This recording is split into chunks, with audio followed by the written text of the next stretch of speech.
Shalom, shalom, people of the Most High Yah. I am here with another word of encouragement, a word of exhortation, a word of direction, a word of consideration for the body of Messiah. I came, a word of consideration for the body of Messiah. I came today to speak to us all as we walk out our faith in Messiah Yahusha, to really consider the matter of the instructions of the Most High, as well as the people the Most High has brought into our lives, and to not make light of those things.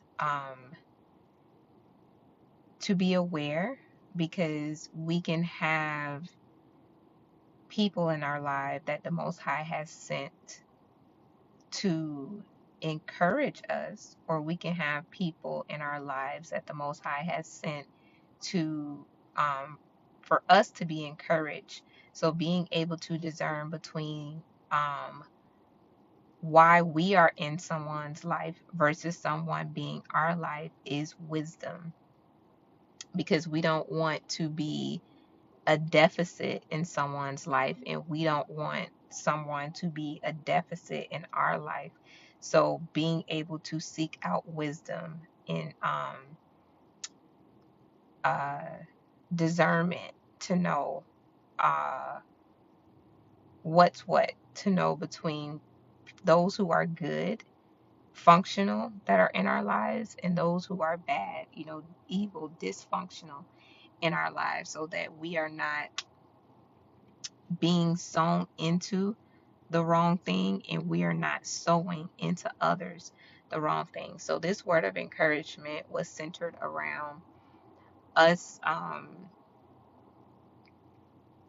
considering the responsibility that comes with the instructions of the Most High. The Father never instructs us to do something just because he's our Father, and he's asking us to do something, just like in our typical family household. A father and a mother is never instructing, or should never instruct their children to do something with the mindset of, because I said so. Go and do this because I said so.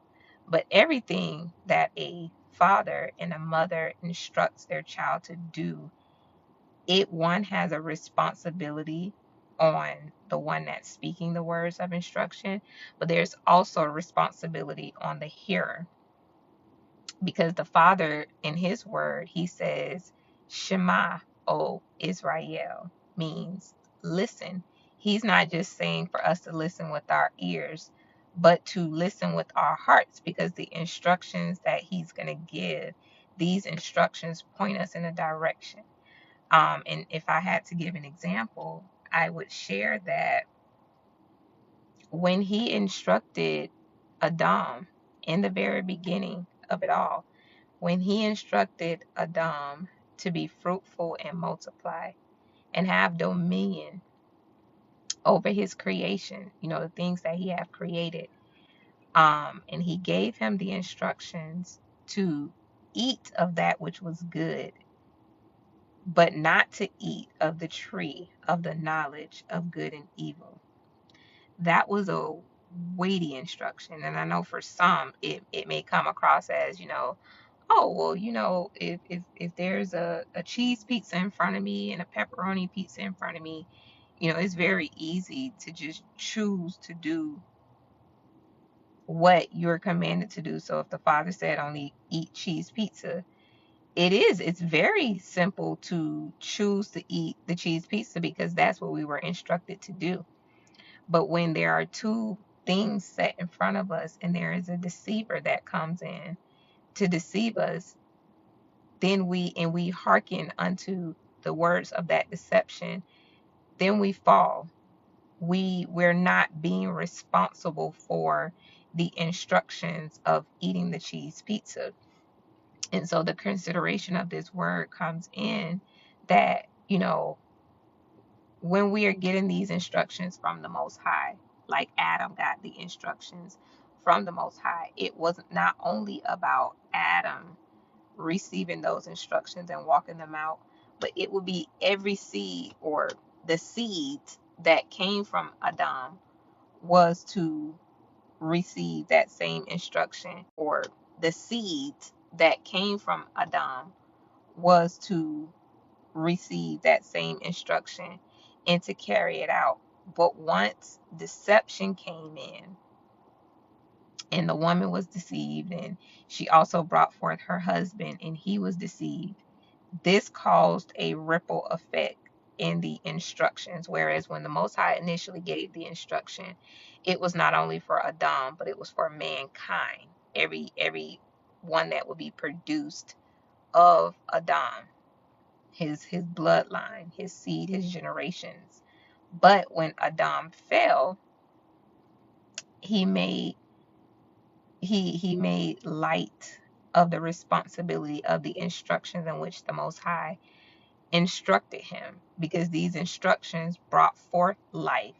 These instructions brought forth provisions and protection. These instructions also secured fellowship and relationship.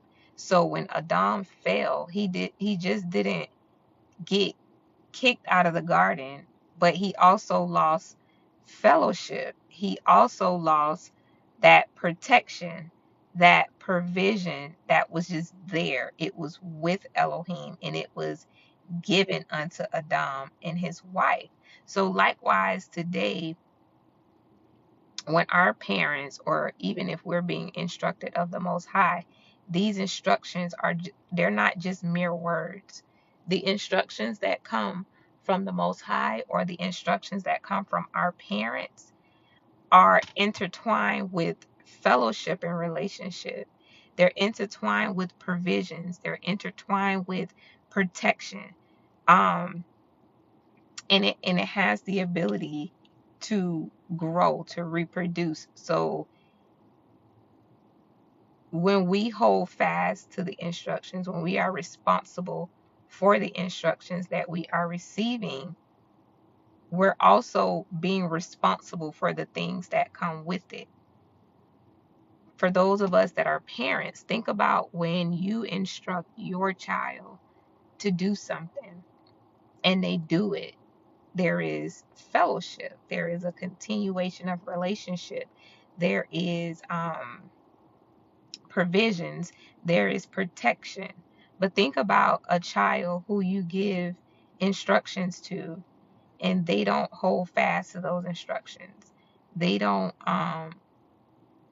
hold themselves accountable and responsible for those instructions, but they go out, out of your presence or out of your house, and they kind of just do their own thing. How would that make you feel as a parent? Would that make you want to, and maybe not the first time, because there is grace in parenting. There is the ability to help the child understand and to know the instructions and the weightiness of the instructions. That's where we get relationship. But when it comes to a point where you have instructed the child, kind of like over and over and over and over again, and that child does not hearken to the instructions, they don't take heed of the instructions, but they leave out of your presence. This is, and I'm not talking about the first time. So this is after you corrected them and you've given understanding, you've given insight, and then they still go outside and still make light of your instructions. This is where there becomes a displeasure. There becomes a distance. You're not so happy go lucky to run out and to protect them. Um and I'm talking about a parent's relationship to a disobedient child, a child who does not regard their instructions, they're not responsible for their instructions. They're just kind of benefiting off of you being the parent. This is what I'm speaking of today. So I'm speaking of benefiting off of you being the parent. This is what I'm speaking of today. So I'm speaking of when we receive instructions, there is a responsibility, there is an accountability that comes with those instructions. The Father is never speaking instructions haphazardly. He's never coming from a mindset, just do what I say. Father is never speaking instructions haphazardly. He's never coming from a mindset, just do what I say. But when he gives instructions through our ability to hear those instructions and to navigate what he is instructions through our ability to hear those instructions and to navigate what he is instructions through our ability to hear those instructions and to navigate what he is asking us to do within those instructions, and to continue to receive his protection, his provision, what he is asking us to do within those instructions, and to continue to receive his protection, his provision, his counsel. But when we make light of his ends, we allow, other people to come in and deceive us and remove us from the flow of carrying out his instructions. This is where we fail. This is where we become disconnected from the one who gave us the instructions. So being able to fine tune our hearing to hear his instructions, being able to fine tune our sight to see the end goal of his instructions. So if his instructions was to um, have an apple tree, but you're looking at yourself and you're like, I don't have an apple tree. But then he says, okay, let's go back. So let's say the instructions is son or daughter, sow this seed. That's the instruction. Now, the father knows that the end goal of that seed is an apple tree. So the father is saying, son, sow this seed so that you have an apple tree. That son, if he hearkens unto the instructions that he just received, and he believes that sowing the seed is going to yield him an apple tree, fine tuning his eyes will be able to see the apple tree even though he only has a seed in his hand. So obeying the instructions to sow the seed brings him to a place where, while this seed is in the ground and it's being watered, it's taking root, it's beginning to blossom. Within that process, it begins to spring up, and then in the process, it begins to grow tall, and then it starts to grow out branches, begins to spring up, and then in the process, it begins to grow tall, and then it starts to grow out branches, and then we start to see, and we start to see the apples form, all the way to the end goal where now we have apples on this tree that we can pluck the apples and we can eat of.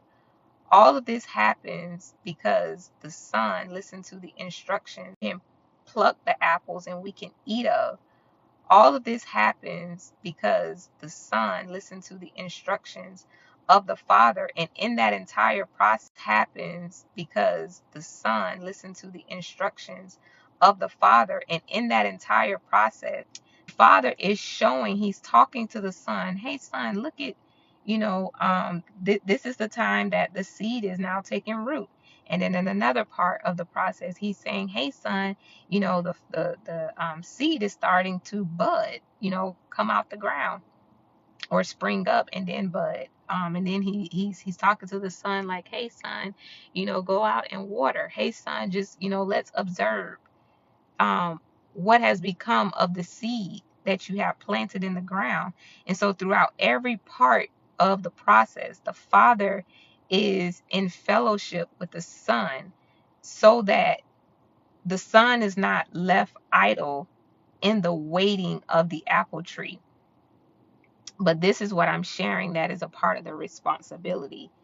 The Father is not going to leave, per se, the Son in that waiting season, but the Father is going to wait with the Son.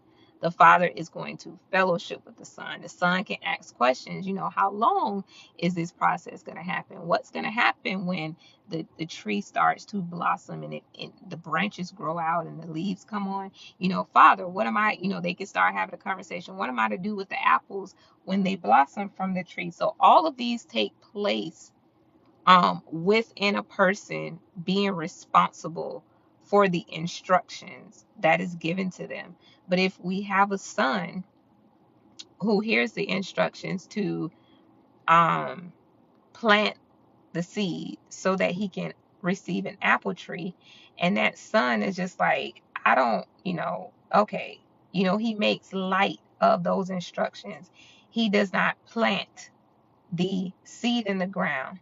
When that time comes for the harvest of that apple tree, and that son goes to the father and say, well, I'm hungry or I need something, the father is going to say, but I told you in the sowing season to sow that seed in the ground, and now we're in the harvest season.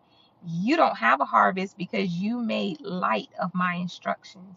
You thought of yourself more highly to do things your own way. You didn't instructions.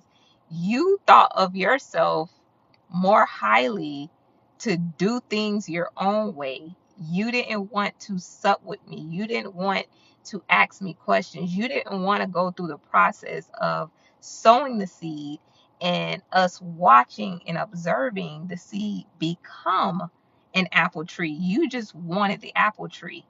And this is what happens when we don't see the instructions of Yah as something we are responsible for. When Yah gives us these instructions, it's about the entire process. It's not about hearing the instructions and then magically teleporting to the end goal, but it's about walking each step out. Sowing. If you have any questions in the sowing process, you ask the Father, because He knows the end goal. He knows what the seed is able to do. He knows what the ground is able to do. So if you have any questions in that sowing process, you just ask the Father, and He walks on is able to do. So if you have any questions in that sowing process, you just ask the Father, and He walks you through it. Then once the seed starts to take root and spring forward, and you're asking questions, why is it this color, why is it shaped like this, how long is it going to take, the Father is there. He sups with those who obey His instructions. He sup with them. He take you through the process. He does not leave you wondering. He does not leave us guessing and hoping and wishing. He's literally there with us through the process, but we have to obey the instruction. And so I just wanted to share this word of encouragement and to really press upon the hearts of those who have ears to see. If the Father has given you a simple instruction, and I'll just share mine, about 3-4 years ago, I think it was about 3 years ago, maybe 4, the Father gave me the instruction to wear white. And I attempted it. A few times I attempted it. But it was because of me leaning to my own understanding, me only being able to see right to it. A few times I attempted it. But it was because of me leaning to my own understanding, me only being able to see right was in front of me. I did not feel pure enough. I did not feel good enough. I did not feel worthy enough to wear all white. So every time I attempted it, it was short lived. I could not see to where Yah was bringing me to. I can only see what was in front of me. And I knew I had an understanding of white being associated with something in front of me. And I knew I had an understanding of white being associated with someone who was pure, someone who was set apart, someone who was holy, righteous, sanctified, um, like dear to him. So every time I thought about those instructions, I just could not hold fast to it. I did not, yeah, I couldn't. And so I abandoned the mission so many times. And that cost a lot. It really cost a lot because when the Father did the mission so many times, and that cost a lot. It really cost a lot because when the Father brought me into a season, when He brought me into a season to be able to work, because that's where He was bringing me to, I could not fulfill the assignment because I disregarded the instructions. Had I obeyed the instructions, I disregarded the instructions. Had I obeyed the instructions and got understanding, asked questions, remained in fellowship with Him, He would have walked me to where He's bringing me to. And right now, I don't believe I'm at the end of the journey. I believe I am still in the process. And as I pick that instruction back up, I believe I'm at the end of the journey. I believe I am still in the process. And as I pick that instruction back up and I begin to obey the instruction, because it was almost like at this point, pick that instruction back up and I began to obey the instruction, because it was almost like at this point when I was reminded again of the instructions, and because it was almost like at this point when I was reminded again of the instructions, and I decided I'm going to heart what's in this of the eye. Like if all I have is all white clothes, then that's the only thing that I'm gonna wear. That's gonna help me to be successful in the instructions. So that's pretty much what I did. I removed everything. My eye became single. Instructions. So that's pretty much what I did. I removed everything. My eye became single. When I started doing it, I still didn't feel like, you know, okay, Father. But I can honestly say through this process, through this journey, He is slowly bringing me understanding of why He instructed me to wear white. And I feel like the understanding, it comes in time. I don't think He's ever just going to flat out give me the time. I don't think He's ever just going to flat out give me the end process, because if give me the end process, because if I knew everything about the end goal, I would not work as hard to get there. I would also become prideful, arrogant, you know, puffed up, thinking that I am better than someone. And I'm only arrogant, you know, puffed up, thinking that I am better than someone.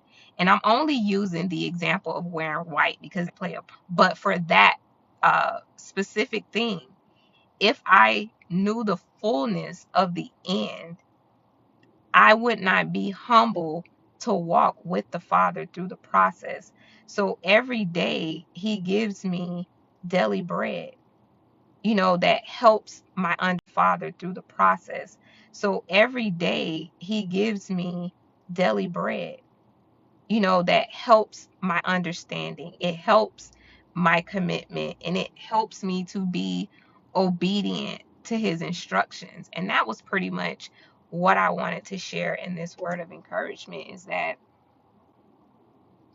if you have heard an instruction from the Father, no matter how small it is, no matter how big it is, take that instruction. And if you, the Father, no matter how small it is, no matter how big it is, take that instruction. And if you don't have understanding of how to walk it out, or like myself, I didn't feel like I could walk it out, I encourage you to go to the Father and to ask Him to help you walk it out. Ask Him if, according to His will, because I don't believe anymore a if thing. I know the Father has wisdom. I know the Father has understanding. I know the Father can help me because it's in His Word. So I encourage you to pick that instruction back up and to ask the Father for clarity, ask the Father for understanding, ask the Father for wisdom, and most importantly, seek out fellowship with Him, because that is the whole point of an instruction. It is to be connected to the one who gave the instruction so that He can walk with us. It is to be connected to the one who gave the instruction so that He can walk with us. The example that's coming to my mind is when He instructed Moshe to go into Egypt and to the example that's coming to my mind is when He instructed Moshe to go into Egypt and to gather his, my mind is when He instructed Moshe to go into Egypt and to gather His people to bring them out. I don't have the power. Like, who am I that you would have gather His people to bring them out? I don't have the power. Like, who am I that you would have gather His people to bring them out? I don't have the power. Like, who am I that you would have me to go do this? I'm just little body. In that beginning phase of Moshe receiving that you would have me to go do this. I'm just little body. In that beginning phase of Moshe receiving that you would have me to go do this. I'm just little body. In that beginning phase of Moshe receiving that into him, looking to be in partnership with that into him, looking to be in partnership with remain if we kind of just with remain if we kind of just with remain if we kind of just run out with remain if we kind of just run out there with Yah.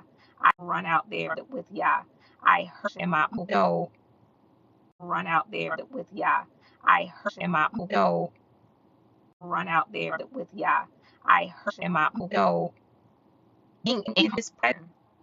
He showed him, stick your hand in your bosom, take it back out, it's leopard. And I stick it back in there again, take it out, it's back. He showed, stick your hand in your bosom, take it back out, it's leopard. And I stick it back in there again, take it out, it's back. He was showing him through these situations that I'm here with you to carry this out.